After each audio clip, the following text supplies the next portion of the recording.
नमस्कार, छत्तीसगढ़ की बड़ी बहस में आपका स्वागत है। मैं हूं आपके साथ सदफ फातिमा। छत्तीसगढ़ के अलग अलग जिलों से आई ये घटनाएं सिर्फ अपराध नहीं बल्कि एक खतरनाक और क्रूर मानसिकता की तस्वीर पेश करती है। कोरबा के हरड़ी बाजार में चौंकाने वाली घटना आई, जहां खेल में अव्वल बेटी ने पिता की हत्या कर दी और बाद में वीडियो भी शेयर किया। उसका कहना था कि ये वही हाथ है जो गंदे इरादे से मुझे छूता था। इधर रायगढ़ में पत्नी के जाने से नाराज युवक ने 6 साल के बेटे को कुएं में डुबोकर मार दिया। वहीं रायपुर में एक कार के भीतर बैठे 3 युवकों द्वारा सिंथेटिक ड्रग्स का सेवन करने का एक वीडियो सोशल मीडिया पर तेजी से वायरल हो रहा है। वीडियो में युवक ड्रग्स लेने वाले युवक को निर्देश देते सुनाई दे रहे हैं, धीरे धीरे खींचो, हाथ मत हिलाना, आराम से रिलैक्स होकर लो। वहीं जसपुर में पत्नी ने पति को कुल्हाड़ी से काटकर हत्या कर दी और पेट्रोल डालकर लाश को जला दिया। ये घटनाएं समाज में बढ़ती संवेदनहीनता, नशे की जकड़न, पारिवारिक विघटन और हिंसक सोच की गहराती जड़ों का संकेत है। सवाल सिर्फ कानून का नहीं बल्कि उस सोच का है जो खून के रिश्तों को भी बेरहमी से कुचल देती है। और इसी पर आज की हम बड़ी बहस करने वाले हैं। ग्राम जामढोड़ी का निवासी मनोज महेश्वरी थाने आकर 9 तारीख को सूचना दिया था कि उसका भाई विनोद महेश्वरी अपने 6 वर्षीय पुत्र को उसके आंगन में स्थित कुएं में डुबाकर उसकी हत्या कारित कर दिया है। सूचना पर अपराध थाना लेलुंगा के ग्राम जामढोड़ी का निवासी मनोज महेश्वरी थाने आकर 9 तारीख को सूचना दिया था कि उसका भाई विनोद महेश्वरी अपने 6 वर्षीय पुत्र को उसके आंगन में स्थित कुएं में डुबाकर उसकी हत्या कारित कर दिया है। सूचना पर अपराध पंजीबद्ध कर मौके पर पुलिस गई थी लेलुंगा थाने की। उन्होंने जांच पर यह पाया कि विनोद महेश्वरी 8 तारीख के शाम को अपने 6 वर्षीय बालक को लेकर बालक को कुएं में फेंक दिया था और कुएं के अंदर ही से वो अपने भाई मनोज को आवाज़ दे रहा था कि कुएं के पंप को चालू मत करना। कुएं के अंदर पिता का होना और उसी के अंदर पानी में उसके पुत्र का शव होना ये प्रमाणित करता था। थाना हरदी बाजार अंतर्गत रलिया गांव में एक हत्या की वारदात हुई है, जिसमें एक पुत्री गीता केवट 25 साल ने अपने पिता अशोक केवट 55 साल की हंसिया से मारकर 2 बजे रात को हत्या कर दी है। जो पुत्री गीता केवट है वो अपने बहनों और अपनी माँ के साथ ये पुरानी बस्ती क्षेत्र कोरबा में रहते हैं और उनका पिता अशोक केवट रलिया गांव में रहता है। आना जाना काफ़ी दिनों से बंद था। उनका पिताजी इन पर कई बातों को लेकर विवाद करता था, कभी कभी चरित्र पर भी शंका करता था। ये बात सामने आई थी।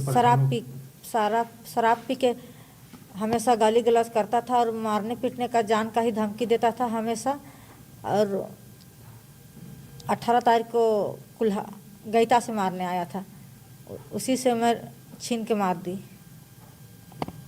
कौन कौन मारा था? मैं मारी थी। फिर क्या किया? मारी फिर घरे में रखी थी।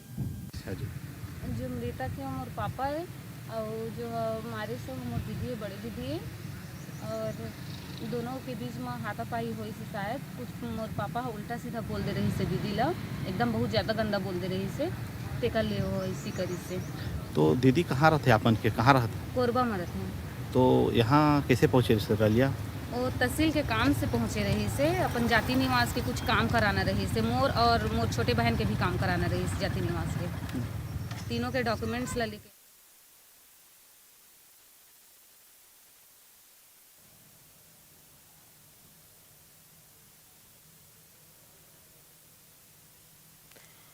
तो अलग अलग घटनाएं दिल दहला देने वाली छत्तीसगढ़ में सामने निकल कर आई है। 4 अलग अलग जिलों में ये घटनाएं हुई हैं। कोरबा में युवती पर पिता की हत्या का आरोप है। देखिए, छत्तीसगढ़ में अलग अलग घटनाएं सामने आई हैं। आखिर इन घटनाओं के पीछे लोगों की मानसिकता क्या रही है और किस मानसिकता के आधार पर इतने जघन्य अपराध को अंजाम दिया गया, इन्हीं तमाम मुद्दों पर हम चर्चा करेंगे। कुछ खास मेहमानों की मौजूदगी है। इंट्रोडक्शन आपसे करवा देती हूँ। एसीपी साहब जुड़ गए हैं, गुरजीत सिंह हमारे साथ जुड़े हुए हैं, डॉक्टर शुभा दुबे मनोरोग विशेषज्ञ हमारे साथ जुड़ी हुई हैं। आप दोनों का बहुत स्वागत है इंडिया न्यूज़ पर। सबसे पहले शुरुआत करूंगी मैं गुरजीत सिंह जी आपके साथ। ये अलग अलग घटनाएं क्या संकेत दे रही हैं गुरजीत सिंह जी? क्या अब छत्तीसगढ़ में अपराध का पैटर्न बदल गया? इनके घर की लक्ष्मी तो निश्चित तौर पे देखिए लोगों का व्यवहार है वो सोसाइटी कैसा है उससे परिलक्षित होता है। हम एक उदाहरण से आपको बताना चाहूंगा कि दो एस्पेक्ट्स होते हैं, साइकोलॉजिकल और सोशल एस्पेक्ट। डॉक्टर शुभा जी, आऊंगी मैं आपके पास, कृपया अभी म्यूट कर दें। मैं आपके पास आऊंगी, कृपया म्यूट कर दें अभी। वो ठीक है, टीवी में नहीं देखती, वो देखती हूँ प्रदीप मिश्रा जी का। वो अच्छा है, वो अच्छा थोड़ा देखती बताते हूँ, हैं। हाँ। अब वो आवाज सुनिए ना सुनो, थोड़ा कुछ हो जाता कि डॉक्टर शुभ्रा जी, अगर आवाज पहुंच रही है आपके पास तो प्लीज म्यूट कर दें। अभी गुरजीत सिंह से सवाल है मेरा। वही लेती थी वो गुलाबी वाली एक जिसमें नीम की क्या है। क्या मेरी आवाज आ रही है? जी आपकी आ रही है सर, आपकी आवाज आ रही है। हाँ देखिए, जैसा मैं बात कर रहा था कि सोसाइटी कैसा है और लोगों का बिहेवियर भी उससे रिफ्लेक्ट होता है। हम अगर देखें साइकोलॉजिकल एस्पेक्ट्स पे तो मैडम बताएंगी, मैं सोशल एस्पेक्ट्स पे अगर बात करूं कि लोगों के रोल मॉडल होते हैं कि हम कैसा बनना चाहते हैं। हम आजकल की अगर मूवीज को देखें तो आज बच्चों के रोल मॉडल क्या है, कबीर सिंह, पुष्पा, ये आप इसको अगर 70s मूवी के हिसाब से देखें तो ये विलेन के ऐसे कैरेक्टर होते थे जो आज हम जिनको हीरो बना के रखे हैं। तो सोसाइटी ऐसे ही इनको भी रोल मॉडल मानते हैं कि ये क्राइम करते हैं और इनको इनके एक्ट पे हम तालियां बजाते हैं और मूवी हिट हो रही है, लोग ऐसा बनना चाहते हैं, इसलिए सब क्राइम की तरफ नए बच्चे हैं वो नशे की तरफ जा रहे हैं। कबीर सिंह को आप देखेंगे, वो एक डॉक्टर होता है और नशे की गिरफ्त में होता है। लेकिन गुरजीत सिंह जी देखिए, जो कोरबा में अब बेटी ने पिता की हत्या कर दी है, उसने ये आरोप लगाया कि गलत नियत से उसका पिता उसको टच करने की कोशिश करता था।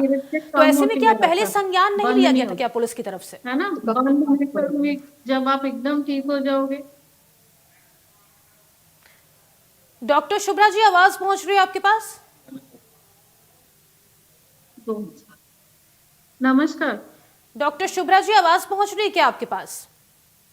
हाँ, आपको मेरी आवाज आ रही है? जी जी मैम, मेरा आपसे ये सवाल है कि ये घटनाएं जिस तरीके से छत्तीसगढ़ के अलग अलग जिलों में सामने निकल कर आई है मैम, इसमें क्रूरता बिल्कुल एक जैसी नजर आ रही है, इसमें मानसिकता इतनी ज्यादा नीचे गिर गई। अगर आप क्योंकि एक मनोचिकित्सक हैं तो आपको बेहतर तरीके से पता होगा कि आखिर हम कहाँ बढ़ रहे हैं, एक संवेदनहीन समाज की तरफ तो नहीं बढ़ रहे।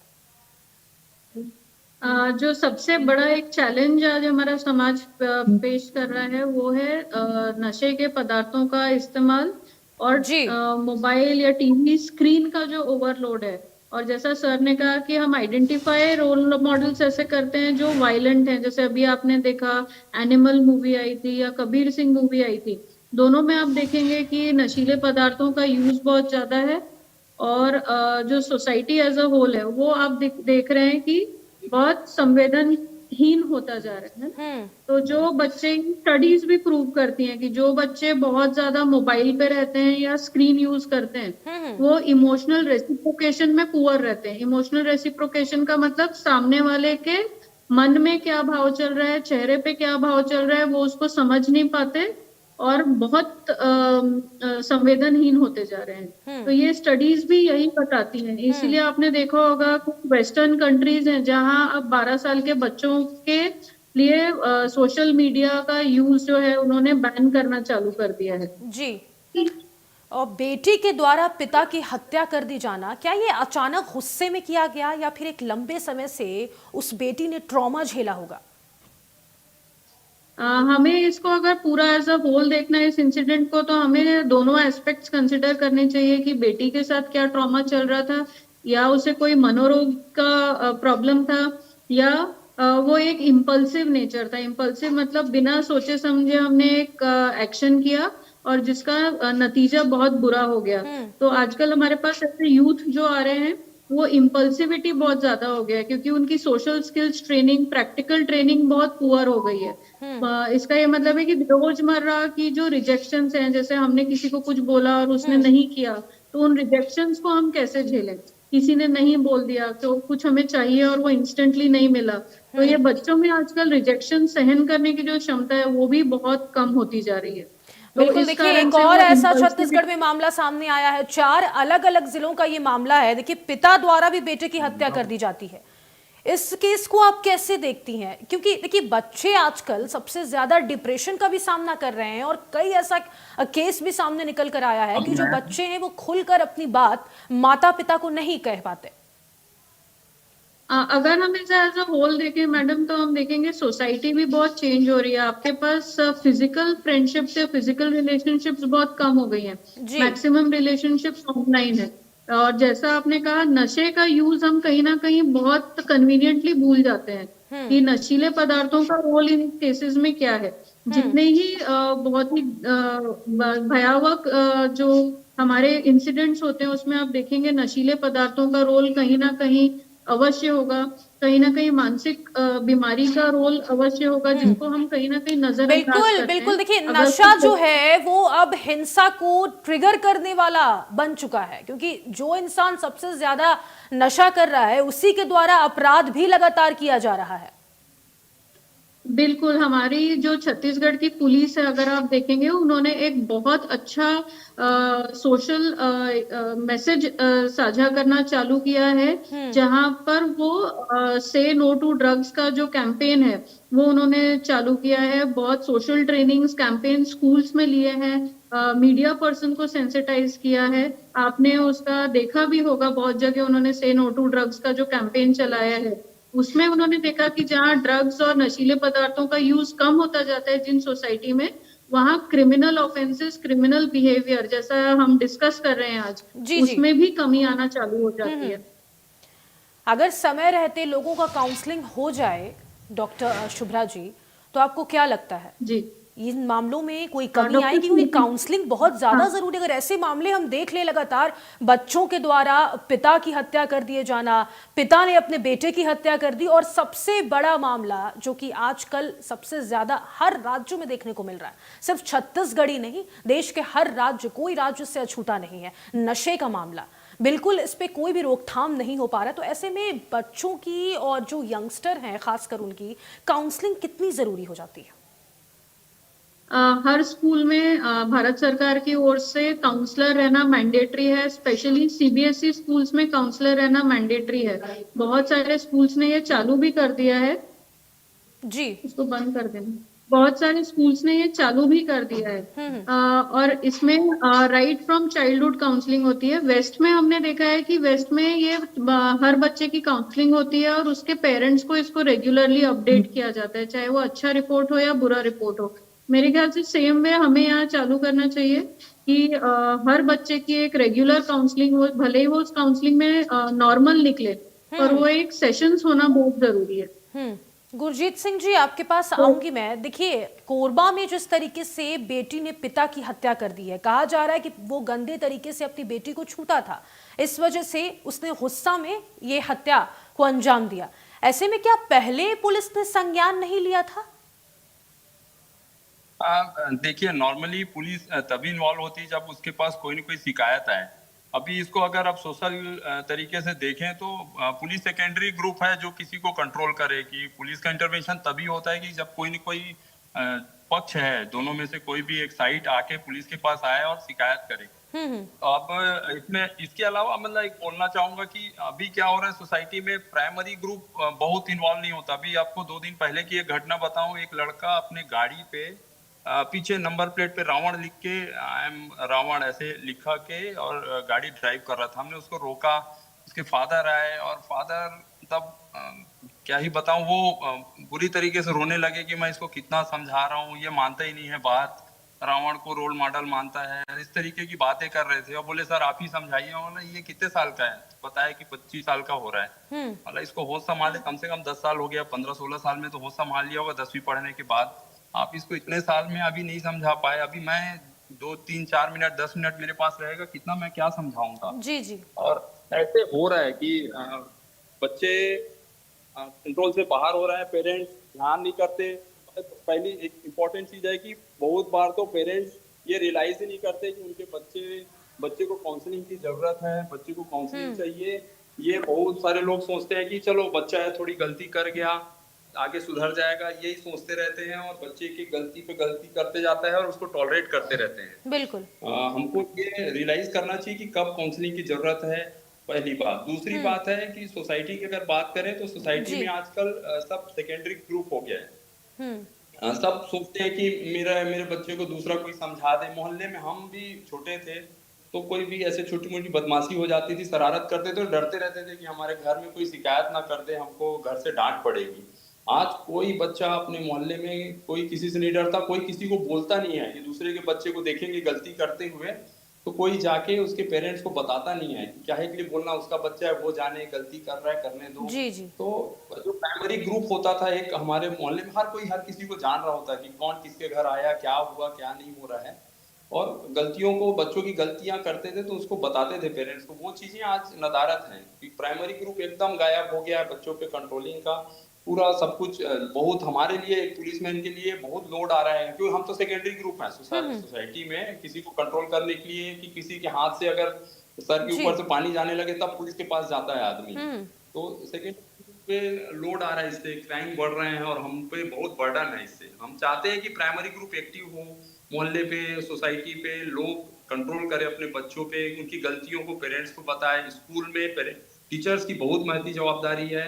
और एक इम्पोर्टेंट चीज बोलूंगा जो मैं करता हूँ कि बच्चों को मदर की बहुत बड़ी जवाबदारी है। मदर को करना चाहिए अपने बच्चे के फ्रेंड्स को बुलाए, डिनर पे बुलाए और देखे कि मेरे बच्चों की दोस्त कौन है, उनके क्या बिहेवियर है, उनको बिल्कुल। आपके बच्चे किस तरीके की संगत में रह रहे हैं, ये सबसे पहले माँ, सबसे पहले माँ बाप की जिम्मेदारी बनती है कि संगति चेक करना कि आपके बच्चों की संगति कैसी है। बिल्कुल। देखिए, लेकिन यहाँ पर एक और गंभीर सवाल खड़ा हो जाता है गुरजीत सिंह जी कि नशे की रोकथाम के लिए अभी छत्तीसगढ़ पुलिस द्वारा क्या कुछ किया जा रहा है, क्योंकि देखिए सबसे बड़ा हथियार हम कह लें नशे को, क्योंकि नशा इंसान को ट्रिगर करता है और अपराध की तरफ इंसान अपने आप ही बढ़ता चला जाता है। अपराध का रास्ता एक बच्चा भी कायम कर लेता है, जो कि उसके लिए बेहद हम कह सकते हैं घातक साबित होता है। ऐसे में नशे को किस तरीके से पूरे तरीके से खत्म किया जाए, खास करके अगर छत्तीसगढ़ की हम बात कर लें तो? देखिए, अभी हमारे यहाँ रायपुर में कमिश्नरी आने के बाद हमारे कमिश्नर सर ने इसमें 3 स्तर पे काम करवाना स्टार्ट किया है। पहला कि बच्चों को, जो लोग नशा नहीं करते हैं या जो ऐसे ग्रुप हैं कि इसके गिरफ्त में आ सकते हैं, उनको नशे की जो बुराइयां हैं, उनके दुष्प्रभाव हैं, उनके बारे में बताना, ताकि वो बच्चे अवेयर रहें और इससे दूर रहें। दूसरे कि ऐसे लोग जो इसके प्रभाव में आ चुके हैं, उनको नशा से कैसे बाहर करना है, उनको सोबर कैसे बनाना है, नशा से कैसे वो दूर हो पाए। कि बहुत सारे लोग एडिक्ट हो चुके हैं, उनको एडिक्शन से कैसे बाहर लाना है। दूसरी चीज। थर्ड है कि ऐसे लोग जो इनसे ये बिजनेस कर रहे हैं या ड्रग्स के तस्करी कर रहे हैं, ऐसे लोगों पे हम बहुत हार्डली, हार्सफुली कार्रवाई कर रहे हैं। ऐसे रिकेट्स, सिंडिकेट को आइडेंटिफाई कर रहे हैं। इसी को लेके अभी गवर्नमेंट ने अलग अलग डिस्ट्रिक्ट पे टास्क फोर्स भी बनाया है। गुरजीत सिंह जी, क्राइम से पहले रोकथाम के लिए क्या छत्तीसगढ़ पुलिस द्वारा कोई विशेष अभियान चलाया जा रहा है? देखिए, क्राइम जब हो जाता है तब तो आरोपियों की गिरफ्तारी पुलिस को करना ही है, उसमें कोई दो राय नहीं है। लेकिन क्राइम से बचने के लिए और क्राइम की रोकथाम के लिए अगर पहले कोई विशेष अभियान चलाया जाए, खास करके अगर हम आजकल के यंगस्टर्स की बात कर लें, बच्चों की बात कर लें, जागरूकता अभियान चलाया जाए कि नशे से कैसे दूर रहना है, क्योंकि सबसे बड़ा यहाँ पर नशा ही है जो इंसान को अपराध पे जाने के लिए मजबूर करता है। तो ऐसे में अगर छत्तीसगढ़ पुलिस द्वारा क्या रोल यहाँ पर अदा किया जा रहा है ताकि बच्चों और यंगस्टर्स को क्राइम से दूर रखा जाए? वही मैं बता रहा हूँ कि हमारे कमिश्नर सर ने 3 लेवल पे काम करने बोला है, और जो आप बोल रही हैं वैसे ही काम करने बोला है। कि पहला कि जो बच्चे ऐसे हैं कि जो टारगेट ग्रुप बन सकते हैं ड्रग्स एडिक्शन के, उनको ड्रग्स की बुराइयां, दुष्प्रभाव बता के उनसे दूर रहने कहा जाए। दूसरा कि जो बच्चे ऐसे एडिक्टेड हो गए हैं, उनको एडिक्शन से कैसे बाहर लाएं ताकि वो एडिक्शन के प्रभाव में कहीं क्राइम ना करें। तो क्राइम रोकने से पहले उनको एडिक्शन से बाहर लाना है। और थर्ड वन है कि जो ऐसे सिंडिकेट्स हैं या ड्रग्स तस्कर हैं, उनको पेडलर्स को कैच करना, उनको और सलाखों के पीछे भेजना है। तो ये तीनों लेवल पे हम काम कर रहे हैं कि बच्चों को दुष्प्रभाव के बारे में संवाद से समाधान हमारा कार्यक्रम चल रहा है, उसमें जाके हम यही बता रहे हैं कि आपको कैसे ड्रग्स से बच्चों को दूर रखना है, इसके क्या क्या दुष्प्रभाव हैं। बच्चों को पता नहीं होता है, वो बच्चों को ना कहना नहीं आता। कई बार वो दोस्ती के पीयर्स प्रेशर में ड्रग्स में चले जाते हैं कि यार मेरे अच्छे दोस्त हैं, इन लोगों को मैं नहीं बोलूंगा, तो चलो ना एक बार के लिए ड्रग्स कर लेता हूँ, और कब वो एडिक्ट हो जाता है उसका पता नहीं चलता। बिल्कुल। तो उससे दूर कैसे रहना है वो सब हम समझा रहे हैं। दूसरा कि जो एडिक्टेड बच्चे हैं उनको डी एडिक्शन सेंटर में भेज के लोगों को सोबर बनाना, उनको ड्रग्स के उससे दूर निकालना बाहर, उसकी मायाजाल से। थर्ड लास्ट ये है कि हम जो जी जी ऐसे रिकेट्स हैं, पेडलर्स हैं, उनपे बहुत तगड़ा कार्रवाई कर रहे हैं, और सबको ऐसे ठीक है। निर्देश हैं कि डॉक्टर इस पे शुभ्रा जी zero के पास tolerance जाऊंगी मैं। डॉक्टर शुभ्रा जी, आखिरी संदेश आप क्या देना चाहेंगी? माता पिता और खास करके स्कूलों की भी यहाँ पर अहम भूमिका हो जाती है। हमें अपने बच्चों के मानसिक स्वास्थ्य का बहुत ध्यान देना है। अगर आपका बच्चा अकेला अकेले रह रहा है, अपनी बातें शेयर नहीं कर रहा है, उसके व्यवहार में अचानक से बदलाव आ रहा है, पढ़ाई लिखाई से उनका मन उचाट हो रहा है, या आपको ऐसा लग रहा है वो ऐसे बच्चों के साथ उसका घुलना मिलना है जो सही बच्चे नहीं है, तो आप अपने जो फैमिली डॉक्टर है उनको अप्रोच करिए, या मनोरोग विशेषज्ञ है उनको अप्रोच करिए, जी। और मेंटल हेल्थ को बिल्कुल भी नजरअंदाज ना करें। हम्म, ठीक है। गुरजीत जी, आप क्या संदेश देना चाहेंगे माता पिता को? मैं यही बोलूंगा, जो मैम बोल रही है उससे मैं एकदम इत्तेफाक रखता हूँ। हमको बहुत कीन नजर रखना है बच्चों पे। कोई भी एबनॉर्मल बिहेवियर दिख रहा है बच्चे का, तो उसको बिल्कुल भी इग्नोर ना करें। दूसरा कि बच्चे की पेरेंटिंग बहुत इंपॉर्टेंट है। हमको एक्सेप्ट करना चाहिए, अगर हमारे बच्चे के अंदर लग रहा है हमको कोई चीज गड़बड़ दिख रही है, तो काउंसलर के पास जाने में जरा भी देर ना करें, जाएं और बिल्कुल काउंसलिंग कराएं, और ठीक अपने है। बच्चों को ठीक है, आप दोनों का बहुत शुक्रिया इस चर्चा में हमारे साथ जुड़ने के लिए और तमाम बातचीत करने के लिए। तो अब सवाल ये है कि आखिर बच्चे अपराध का रास्ता क्यों कायम कर रहे हैं? क्या नशा सबसे बड़ा कारण बनता चला जा रहा है? और ख़ास करके माता पिता से हमारी यही अपील है कि अपने बच्चों की संगति पर नज़र रखें, क्योंकि छत्तीसगढ़ के ये अलग अलग ज़िलों में जो वारदातें सामने आई हैं अपने आप में आँख खोलने लायक है। तो फिलहाल के लिए मेरी खास पेशकश में बस इतना ही। मुझे दीजिए